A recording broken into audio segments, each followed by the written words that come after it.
Assalamualaikum warahmatullahi wabarakatuh.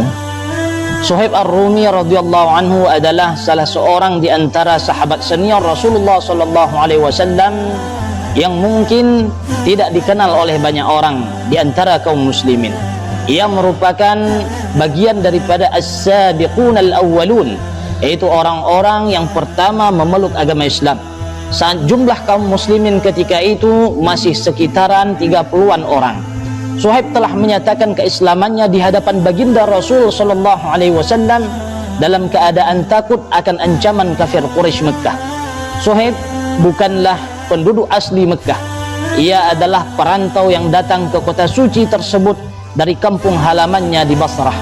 Nama belakangnya Ar-Rumi yang artinya orang Romawi. Juga bukanlah menunjukkan jati dirinya yang asli karena dia adalah orang Arab. Suhaib adalah anak dari salah seorang hakim di wilayah dekat Basrah. Saat orang-orang Romawi menyerang daerah tersebut, Suhaib pun menjadi seorang budak Romawi. Ia tumbuh besar di wilayah Romawi tersebut, karena itulah ia dipanggil Suhaib Ar-Rumi. Nama aslinya adalah Suhaib bin Sinan bin Malik. Kunyahnya Abu Yahya. Banyak versi tentang nama aslinya.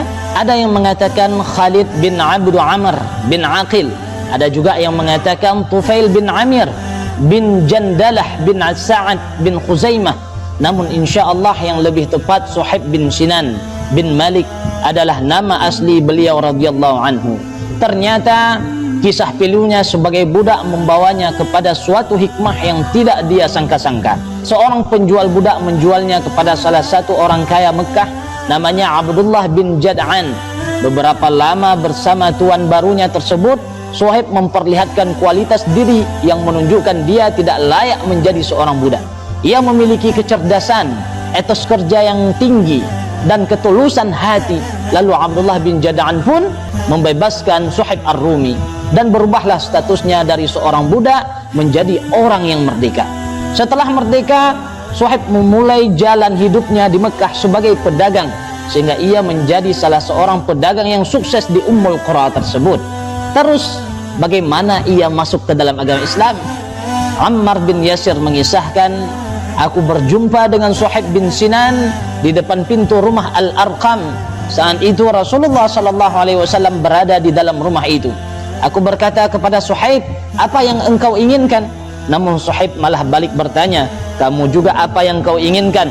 Lalu ku jawab, aku ingin masuk ke dalam rumah ini menemui Muhammad, lalu mendengarkan apa yang ia sampaikan. Kata Suhaib, aku juga menginginkan hal yang sama. Ammar melanjutkan, kami berdua pun masuk ke dalam rumah Al-Arqam, lalu menyatakan keislaman kami kepada Muhammad.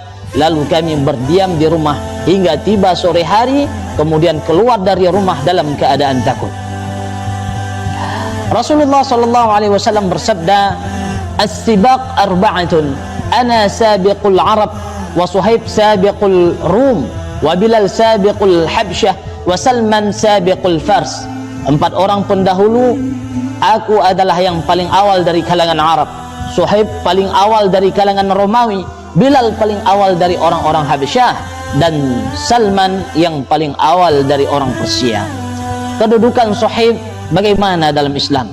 Salah satu peristiwa yang paling terkenal dan sangat mengagumkan dari perjalanan hidup Suhaib adalah kisah hijrahnya beliau radhiyallahu anhu. Sebagaimana telah disebutkan, Suhaib adalah seorang yang tidak memiliki apa-apa, lalu datang ke Mekah dan menjadi salah seorang pedagang yang kaya.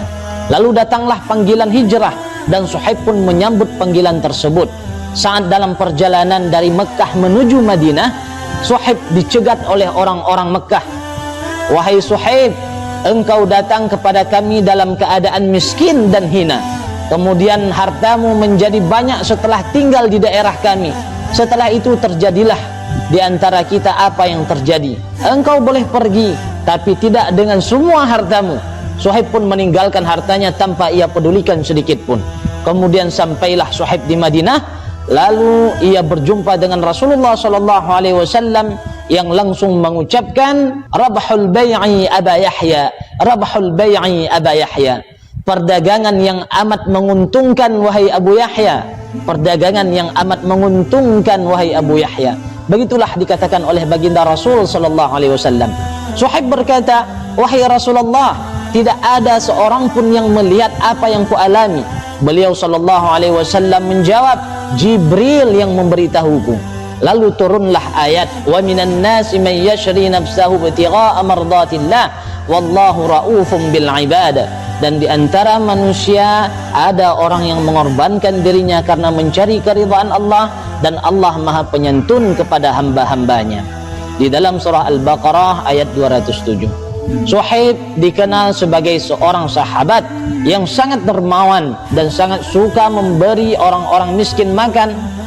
Saking rajinnya Suhaib dalam bersedekah, sampai-sampai Umar bin Al-Khattab menganggapnya mubadzir karena sedekah tidak tepat sasaran. Kata Umar, wahai Suhaib, aku tidak melihat kekurangan pada dirimu kecuali dalam 3 hal.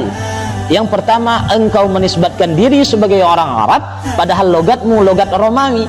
Yang kedua, engkau berkunyah dengan nama Nabi, dan engkau orang yang mubadzir. Suhaib menanggapi, aku seorang yang mubadzir, tidaklah aku berinfak kecuali dalam kebenaran. Adapun kunyahku, Rasulullah sallallahu alaihi wasallam yang memberinya kepadaku sendiri, dan logatku logat Romawi karena sejak kecil aku ditawan orang-orang Romawi sehingga logat mereka sangat berpengaruh padaku. Saat Umar wafat, beliau mewasiatkan agar Suhaib yang menjadi imam di saat salat jenazahnya. Ia juga selalu turut serta dalam peperangan yang diikuti oleh Rasulullah sallallahu alaihi wasallam. Kemudian Suhaib wafat di kota Madinah pada bulan Syawal tahun 38 Hijriyah. Saat itu usia beliau 70 tahun. Semoga Allah Subhanahu wa taala meridai beliau dan menempatkannya di dalam surga yang penuh dengan kenikmatan. Kisah Suhaib radhiyallahu anhu sama halnya dengan apa yang terjadi dengan Nabi Yusuf alaihi salam.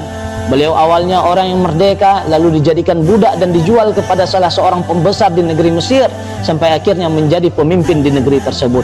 Dari sini dapat kita petik pelajaran, terkadang Allah menimpakan sebuah musibah kepada kita, namun musibah tersebut adalah jalan yang harus kita lalui menjadi orang yang lebih baik. Nabi Yusuf tidak akan menjadi pembesar di negeri Mesir seandainya beliau tidak menempuh perjalanan hidup menjadi seorang yang disisihkan saudaranya.